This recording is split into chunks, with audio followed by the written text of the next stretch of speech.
So we're going to talk a little bit about preparing for the studio, and film and whatnot. And I'm going to take the approach of understanding music business.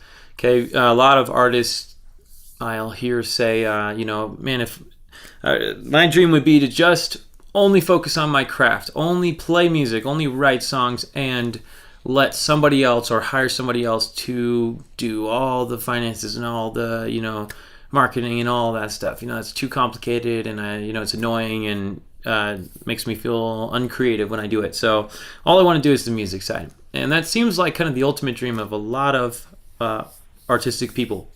But what I'm finding to be the case is in real life, where you've got to make money with what you're doing or you just can't afford to put time into it, you really need to be entrepreneurial and just kind of not just endure, but press into the more business aspects of your craft if you really want to be successful.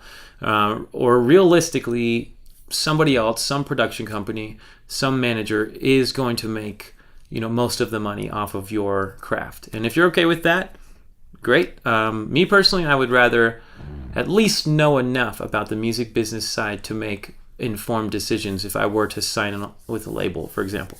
So I'm going to take you over to the whiteboard and just sketch out for you, just give you an idea of what this might look like, to the music business side, what it looks like.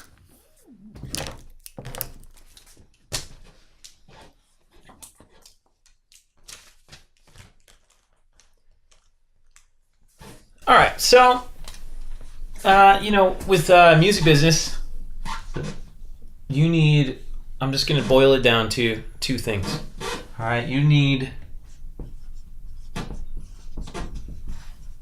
relationship, right, and money, okay?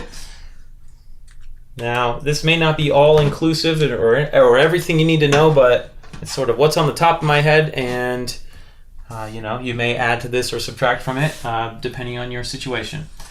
Now, you need relationship and money. Well, who do you need relationship with? That's the question, all right?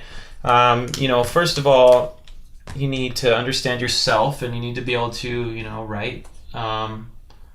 write some songs. Okay, that's obviously you got to have something going on for you there, right? And you can collaborate with some friends and so you have relationship with, we're going to use blue for relationship. All right, you're going to have relationship with some other artists. Okay, and all this doesn't really cost too much money. And that's where a lot of artists kind of live, right up in here. Now, the next kind of person you really want to have a relationship with is studios and producers. Okay, and relationship is a lot more than just Googling, a place and calling them and asking them how much they charge. Really, you need to develop relationship with these people. So you need to learn how to use your cell phone and social media and your email and basically start to meet people and ask questions, ask other artists who they're using. And you really want to, start kind of categorizing different studios that you think are good options. And you need to decide if they're, like a good fit, all right?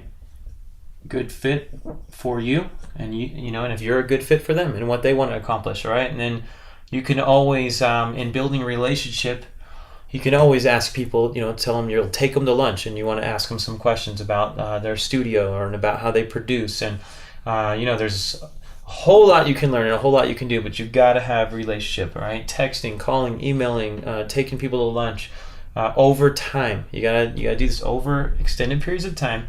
And, your goal should be to have 3-4 decent studios and producers that own a studio in your phone, ready to go, and you can just type producer in your phone and it pulls up the 4 of those guys and gals, and you know them, and they know who you are and you know their work, and you start to get an understanding of what kind of money is going to take. They all charge different rates for different reasons, and you can start to get a feel for, man, how much is this realistically going to cost me if I want to do a legit CD.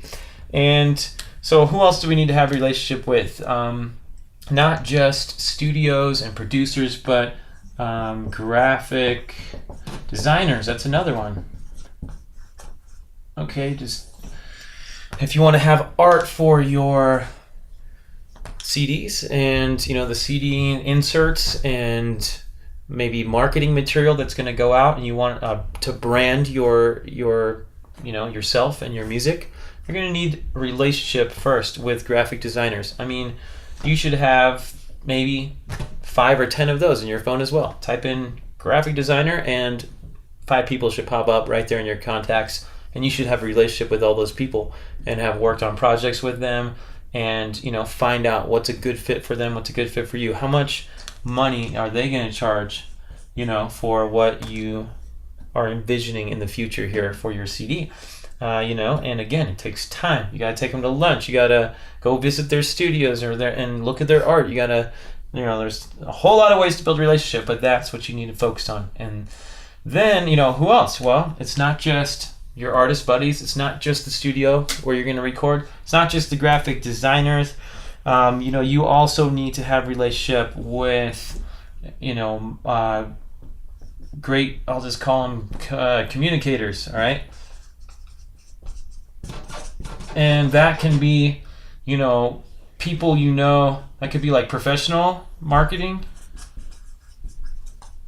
or also, just people with large networks that you happen to be friends with. Okay, because obviously your friends can shout out for your music on their Facebook pages and whatnot, and that's a powerful way to get the word out there about a CD. But then there's kind of more professional marketing agents and marketing consultants.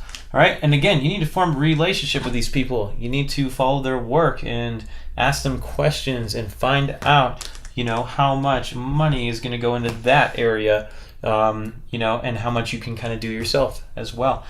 And again, that's going to take time. Take them out to lunch, ask them questions. You need to have like 5 of these or more. You need to have like 25 of these communicators in your phone. You can type in the word communications and all of them pop up. And these are people that you have a relationship with that would be willing to give a little shout out about you when you make a CD.